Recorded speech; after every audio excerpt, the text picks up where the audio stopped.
Hello,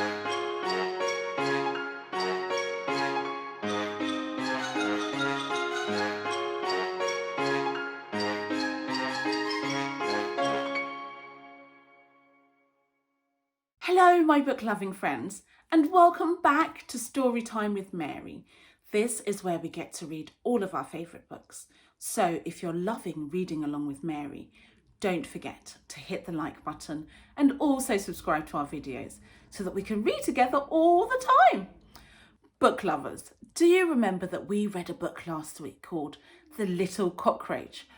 Well, he went on an adventure with his best friend.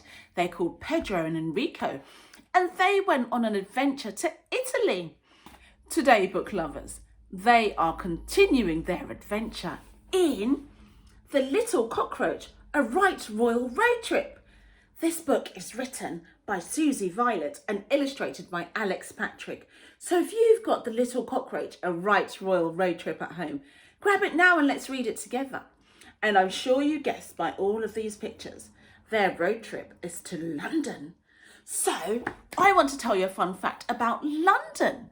So, book lovers, London is in the UK, isn't it? It's the capital city of the UK. Or is it? Book lovers, did you know that there's loads of Londons dotted around the world? And because there's so many of them, I can't even remember them off the top of my head. So I'm going to read them to you from my laptop. So, did you know that there's a London in Canada? There's a big city called London in Canada.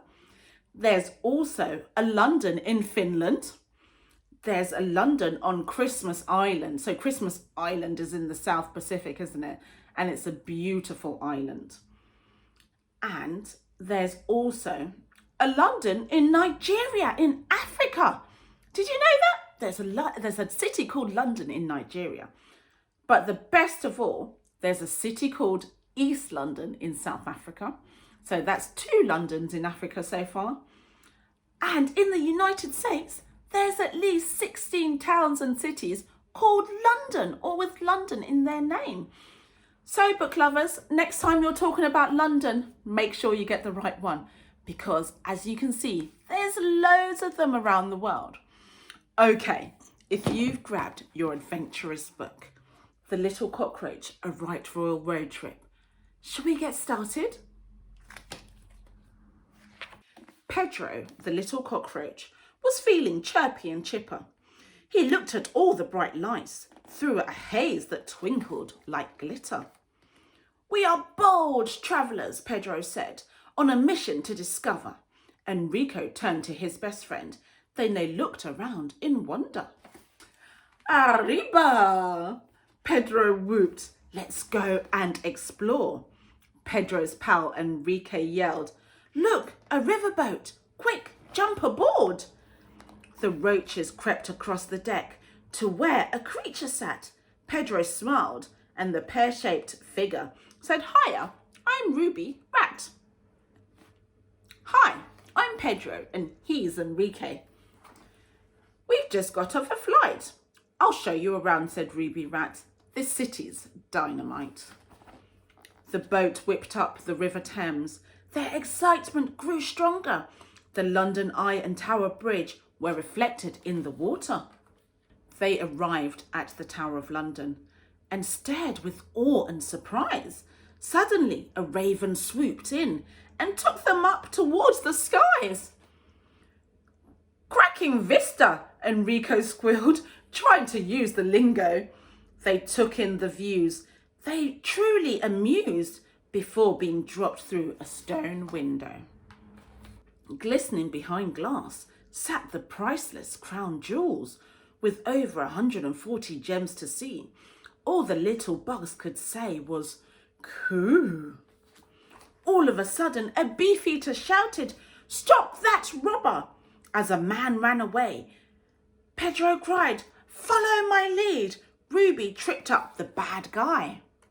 The bugs leaped up high with a funny little dance. They flapped their wings with fat big grins. He did not stand a chance. They buzzed around the bandit's head and landed on his nose. Ruby Rat ran between his legs. he fell flat on his back and then froze. "We've got him, thank you, Nibblers," the Beefeater blurted. "You have really saved the day, and the bobbies have been alerted." To Buckingham Palace the heroes were escorted in the gold state coach drawn by 8 royal horses. The palace was full of joy. The Queen was delighted to award you with the highest thanks. You have all been knighted. The 3 little chums stooped before the Queen and knelt for a tiny sword, a sight no one had ever seen. As they bowed, the big crowd roared. "Rise, Sir Pedro, rise, Sir Enrique, and of course, Dame Ruby. I speak on behalf of England, for you have done your duty." The Queen happily announced, "You must all stay for tea. I really do insist," said the Queen. "The cakes are so scrummy." The excitement was all too much. Ruby almost fainted. It would be an honour, Pedro beamed, and Enrico felt elated. Ruby peeled herself from the floor and scoffed at an incredible pace. The state banquet was full of treats, but their table manners were a disgrace. After tea, they had to dash. So much to see and do. "I'll show you around on a London bus," Dame Ruby said. "Come with me." A final tour of this great city and a stroll through Hyde Park. It had been a roller coaster adventure, seeing nearly every single landmark. It was time for the 3 amigos to finally say goodbye. Ruby dropped them off at the Ritz and left with a tear in her eye. The little bugs had earned a rest. What an amazing day. It was all beyond their wildest dreams, but it was time to hit the hay. Pedro nuzzled into a blanket. Enrico blocked out the light. Tomorrow would be another adventure, but for now, they said night, night. Good night, Pedro and Enrique. Or should I say, Sir Pedro and Sir Enrique. Enrique and Pedro are so cool, are they not? How cool was it that they saved the crown jewels? And they had a great time in London. But don't forget, when you're talking about London, there's so many different Londons in the world, aren't there? So don't forget to pick the right one. Okay, book lovers, if you loved our book as much as we did, don't forget to hit the like button and also subscribe to our videos so that we can read together again next time. Okay, book lovers, as Enrico and Pedro would say, night, night.